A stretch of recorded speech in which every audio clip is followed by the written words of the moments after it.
आतंकिस्तान बन चुके पाकिस्तान को जो सबक सिखाया है और अपने शौर्य वीरता का पराक्रम का जो प्रमाण दिया है, इन्होंने हमारे निर्दोष नागरिकों को मारा, मां बहन बेटियों के सिंदूर छीने, तो पराक्रम सिंदूर के माध्यम से पाकिस्तान की जो कमर तोड़ी है और पाकिस्तान में जो पनाह ले रहे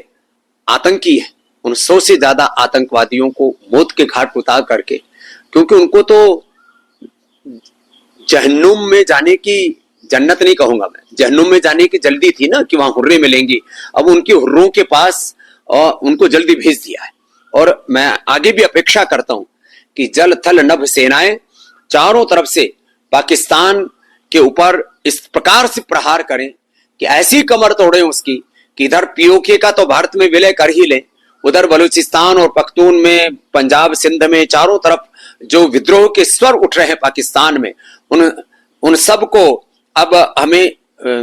रणनीतिक तौर पर बहुत दूरदर्शिता और पारदर्शिता के साथ ऐसे सपोर्ट करना चाहिए कि पाकिस्तान जो है आगे से किसी भी प्रकार का हमला करने के बारे में, आतंकियों को यहां पर भेजने के बारे में 100 बार सोचे, उसकी ऐसी कमर तोड़ दें कि अब तो सीधा कराची और लाहौर में ही तिरंगा गाड़ दे अब तो। और ये वक्त आ गया है, इनके आतंकियों को जितने भी पीछे से फंडिंग करते हैं, उनके जो प्रशिक्षण करते देते हैं उनको, उसमें सेना भी शामिल है, सेना भी उनको प्रशिक्षण देती है। उनके आतंकियों के जो पूरे गैंग को चलाने वाले जो बड़े बड़े जिनको पूरी दुनिया आतंक का पर्याय मानती है, उन सबको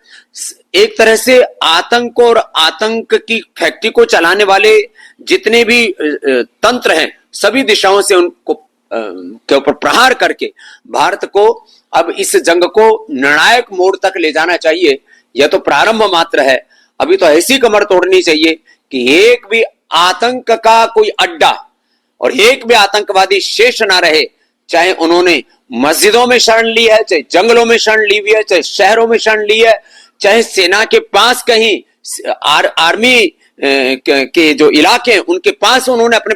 आतंकवादियों ने अपने प्रशिक्षण केंद्र बनाए हुए हैं। इससे बड़े दुर्भाग्य की बात क्या हो सकती है। और पूरी दुनिया के सामने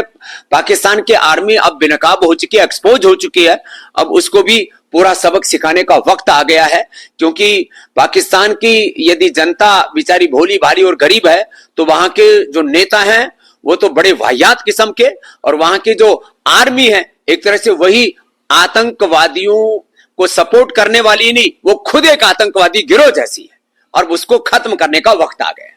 ऑपरेशन सिंदूर इसको नाम दिया गया था। ऑपरेशन सिंदूर इसीलिए नाम दिया गया कि जिन हमारे मां बहन बेटियों को सिंदूर छीने, उसका बदला हमारी सेना ने लिया है, और अभी तो उसका प्रारंभ मात्र है। इस बार ऐसी कमर तोड़ेंगे, अभी तो 100 से ज्यादा मारे गए हैं, अभी हजारों की प्रतीक्षा कर रही है मौत, उनको उनके गंतव्य तक पहुंचा करके ही, उनको सबक सिखा करके ही भारतीय सेना दम लेगी और पूरी दुनिया भारत का दमखम देखेगी, भारत की सेनाओं के पराक्रम को देखेगी। हमारी जल थल वायु सेना इतनी पराक्रमी है कि किसी भी तरह से अब भारत सैन्य शक्ति में, अर्थ शक्ति में, राजनीतिक शक्ति में, नेतृत्व में किसी भी प्रकार से भारत कमजोर नहीं है। अब भारत की ताकत पूरी दुनिया देखेगी, और ये तो अभी प्रारंभ हुआ है, अभी जंग बहुत निर्णायक मोड़ तक पहुंचेगी, और कभी भी पाकिस्तान फिर आतंकवादी गतिविधियां करने से पहले 100 बार नहीं, 1000 बार नहीं, लाख बार पहले सोचेगा।